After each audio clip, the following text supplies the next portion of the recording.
तुंगभद्रा नदी के किनारे एक उत्तम नगर नाम का गांव है, जिसमें आत्मदेव नाम के एक ब्राह्मण रहते हैं। उनकी एक अर्धांगिनी है जिनका नाम है धुंधली।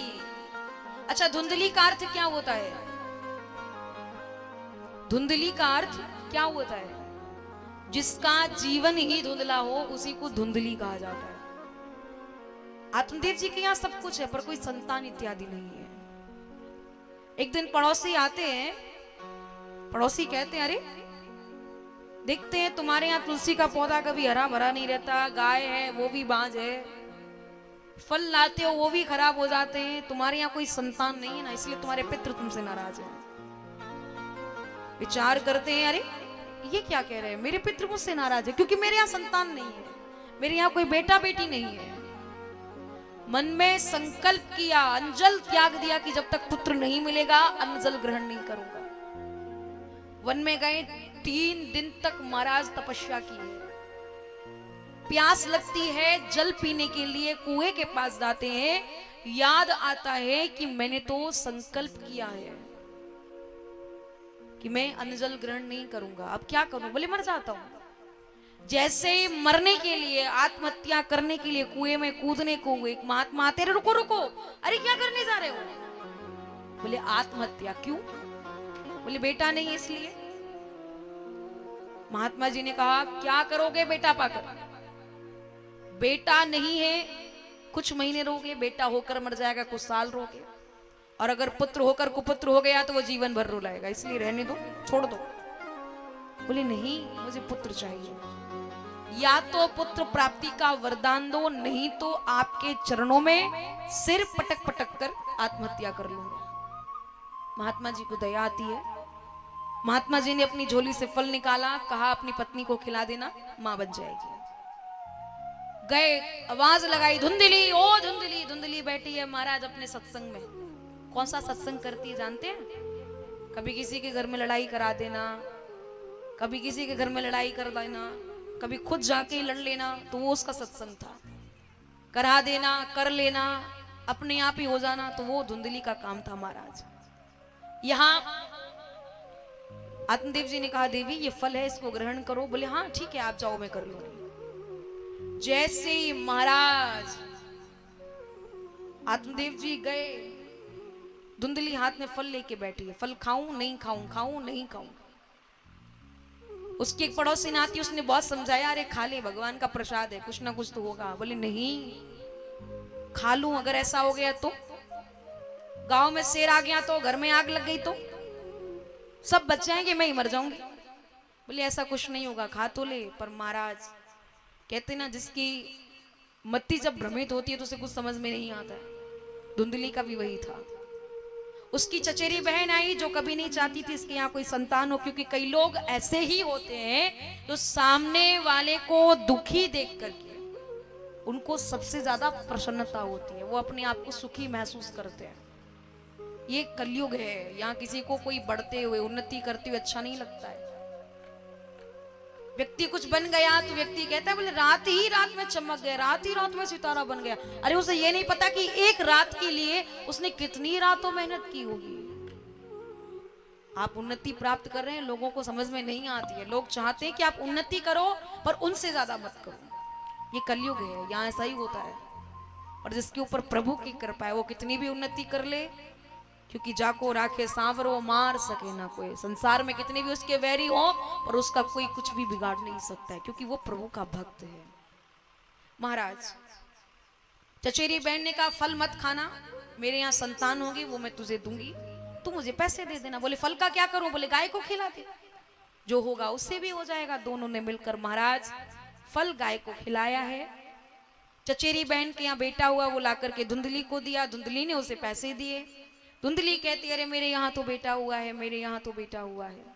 संजोग देखिए कि गाय ने भी एक बालक को जन्म दिया है, जिसका सर्वांग शरीर मानव जैसा है पर उसके जो कान हैं वो गाय जैसे हैं। दोनों बालकों का नामकरण हुआ। आत्मदेव जी कहते हैं मेरा नाम है आत्मदेव, तो बेटा का नाम रखूंगा परमात्मा देव। धुंधली कहती नहीं नहीं, मेरा नाम है धुंधली, तो बेटा का नाम होगा धुंधकारी। गैया मैया के बालक का भी नामकरण किया गया है। उस बालक का नाम रखा गोकर्ण। बोलिए गोकर्ण जी महाराज की जय हो। कियत काले न तो जातो तरणो तनया भो गोकर्ण पंडितो ज्ञानी धुंधकारी महाखला। दोनों ने ख्याति प्राप्त करी, एक है कुख्यात एक है विख्यात। दोनों बालक एक घर के हैं, पर संस्कार अगर बिगड़ गए तो दोनों ही कुख्यात और विख्यात, दोनों की ख्याति बदल गई है।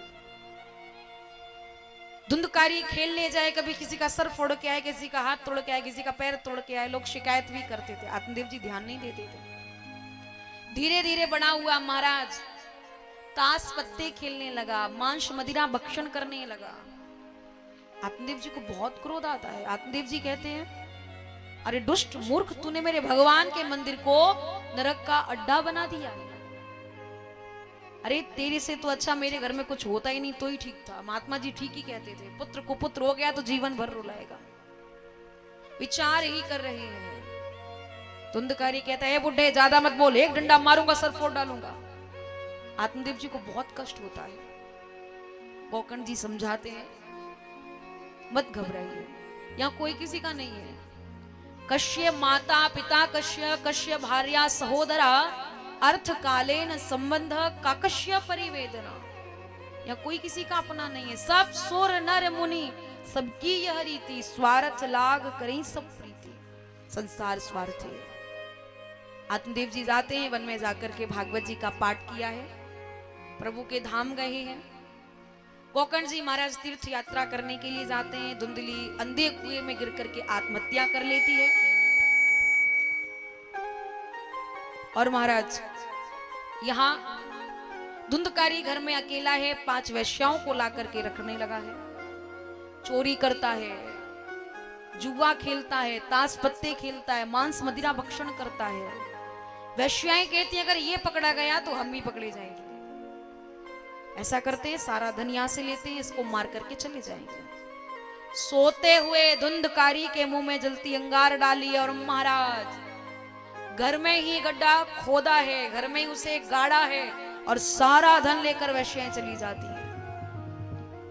गोकर्ण जी को पता चला कि माता पिता एवं धुंधकारी तीनों ही नहीं रहे। तीनों के लिए गोकर्ण जी ने गया जी में जाकर के पिंड तर्पण किए हैं। लौट करके आए हैं, घर में शयन कर रहे हैं। कभी कोई भैंसे के रूप में आता है, कभी कोई बकरे के रूप में आता है, कभी कोई किसी पशु के रूप में आता है। पूछा कौन हो, तो धुंधकारी कहता है, अहम भ्राता त्वदीयोस्मि धुंधकारी नामता। मैं आपका भाई धुंधकारी हूँ। बोले मैंने तुम्हारे लिए तर्पण किए फिर भी अधोगति में हो। बोले कितने भी तर्पण करो मुक्ति नहीं होने वाली, कुछ विशेष ही करना पड़ेगा, उपाय कीजिए। गोकर्ण जी कहते भोर तो होने दो, तब कुछ विचार किया जाएगा। भोर हुई है, गोकर्ण जी महाराज भुवन भास्कर से प्रार्थना करते हैं। भगवान भुवन भास्कर ने आदेश किया है कि भागवत श्रवण कराओ। भागवत प्रारंभ होती है व्यासपीठ के पास। सप्त ग्रंथि का एक बांस है। सप्त ग्रंथि माने जानते हैं? 7 गांठ का एक बांस। धुंधकारी आकर के उसमें प्रवेश करता है और महाराज पहले दिन की कथा के प्रभाव से पहली ग्रंथि फट जाती है, दूसरे दिन की कथा से दूसरी, तीसरे दिन की कथा से तीसरी, चौथे दिन की कथा से चौथी, 7 दिन की कथा होती है। पूरा बांस फटता है और धुंधकारी अपना रूप लेकर जय हो। भगवान के पार्षद आते हैं, धुंधकारी को लेकर के जाते हैं। और जैसे ही धुंधकारी को लेकर के गए, सभी प्रश्न करते हैं, बोले कथा तो हम सब ने भी सुनी थी, विमान हम सबके लिए भी आना चाहिए था, केवल इसी के लिए क्यों आया है? पार्षदों ने कहा कथा सुनी, पर जितने मन लगा करके धुंधकारी ने सुनी ना, उतना मन लगा करके किसी ने भी नहीं सुनी। इसीलिए दोबारा कथा करो, एकाग्रचित्त होकर के सुनो, भगवान के यहाँ से विमान जरूर आएगा। पुनः कथा होती है, सभी ने एकाग्रचित्त होकर के, दत्त चित्त होकर के कथा का लाभ लिया है। सभी भगवान के धाम गए हैं। बोलिए भागवत भगवान की जय हो।